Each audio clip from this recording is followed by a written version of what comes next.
देखिए, important question है, railway के एग्जाम पूछा गया था, आगे भी पूछा जाएगा।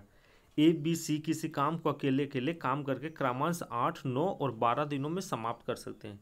सी अकेला काम करना शुरू करता है और एक दिन बाद बी उसके साथ जुड़ता है। ठीक है, आगे देखिए, काम शुरू होने के 3 दिन बाद ए भी उनके साथ जुड़ जाता है। पूरा काम कितने दिनों में समाप्त हो जाएगा? पहले बनाते हैं तब समझ में आएगा। पहले हम तीनों का एफिशिएंसी निकालेंगे, टोटल वर्क निकालेंगे, उसके बाद हम आगे बताते हैं। ठीक है, 3 पर्सन है, ए बी और सी, यहाँ तक कोई दिक्कत नहीं है। ठीक है, ए किसी काम को 8 दिन में कर सकता है, बी किसी काम को 9 दिन में कर सकता है, सी किसी काम को 12 दिन में कर सकता है। तीनों का हम एलसीएम लेंगे ताकि मेरा टोटल वर्क निकल के आएगा। 8 9 72, 9 8 72, 12 6 72, ये टोटल वर्क निकल के आया। अब हम तीनों का एफिशिएंसी निकालते हैं, एक दिन का काम निकालते हैं, जिसको हम हिंदी में क्षमता बोलते हैं। तो 8 9 72, 9 8 72, 12 6 72, यहाँ तक तो किसी को दिक्कत नहीं होना चाहिए। मेन है आपका यहाँ से, देखिए, सी अकेला काम करना शुरू करता है और एक दिन बाद भी उसके साथ जुड़ता है। भाई एक दिन बाद भी उसके साथ जुड़ता है, यानी सी अकेला उस दिन अकेले काम किया होगा। ठीक है, अकेला तो बोल ही दिया है। ठीक है, सी एक दिन तक अकेले काम किया होगा। ठीक है, अपना क्षमता से करता है, ये सबको पता होना चाहिए। ठीक है, तो सी का क्षमता कितना था? 6 था। तो एक दिन में कितना काम कर देगा? तो 6 का 6, यानी 6 ही काम करेगा। तो अभी काम कितना बचा? 66 काम बचा है। ठीक है, 66 काम बचा है, ये सी अकेला काम किया है। यहाँ तो कोई दिक्कत नहीं है, एक दिन तक सी अकेला काम किया है। अब आगे देखिए, एक सेकेंड हम थोड़ा सा समझा देते हैं, उसके बाद आगे बढ़ते हैं। देखिए, सी अकेला काम करता है। ठीक है, सी अकेला काम करता है एक दिन तक, यहाँ तक कोई दिक्कत नहीं है। आगे बोल रहा है और एक दिन बाद बी उसके साथ जुड़ता है, मतलब इस दिन के बाद, इस दिन के बाद, इस दिन के बाद बी इसके साथ जुड़ जाता है, यानी सी बी मिल के किया होगा। ठीक है, सी बी मिल के करेगा। ठीक है, कह रहा ना एक दिन के बाद, यानी ये वाला दिन के बाद बी इसके साथ जुड़ जाता है। आगे देखिए, काम शुरू होने के 3 दिन बाद ए भी उनके साथ जुड़ जाता है।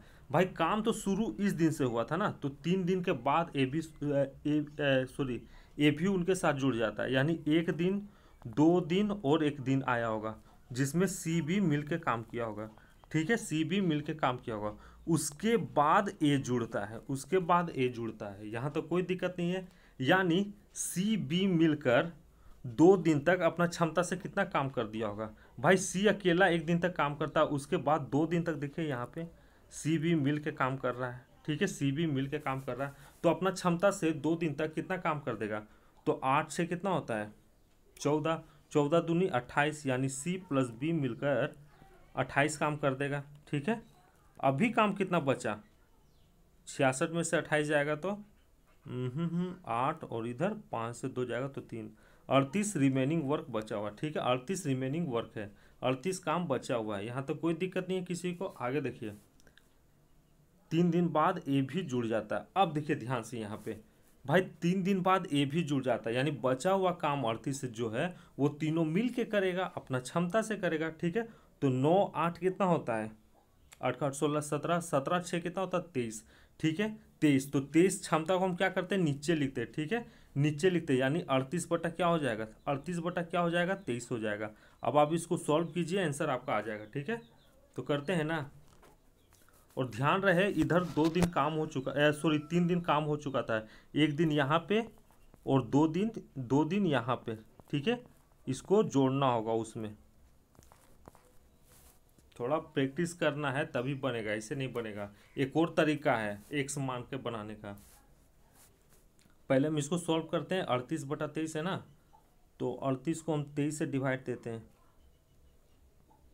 23 एक हम 23, 8 से 3 जाएगा तो 5, और इधर 3 से 2 जाएगा तो 1 15, यानी 1 होल, कहाँ लिख दूँ? यहीं पे लिख देते हैं, 1 होल, जगह भी नहीं है, अच्छा कोई दिक्कत नहीं है, आप लिख लीजिए, कोई दिक्कत नहीं। 1 होल 15/23, 15/23। ठीक है, और इधर 3 दिन काम हो चुका था, 2 और 1 3, यानी इसमें जोड़ दीजिए 3, यानी 4 होल 15/23 कहाँ पे है, ये वाला आपका करेक्ट आंसर है। ठीक है, 4 होल 15/23। कोई दिक्कत नहीं है, प्रैक्टिस कीजिएगा, आराम से बनेगा। एक और तरीका है एक्स मानकर, ठीक है,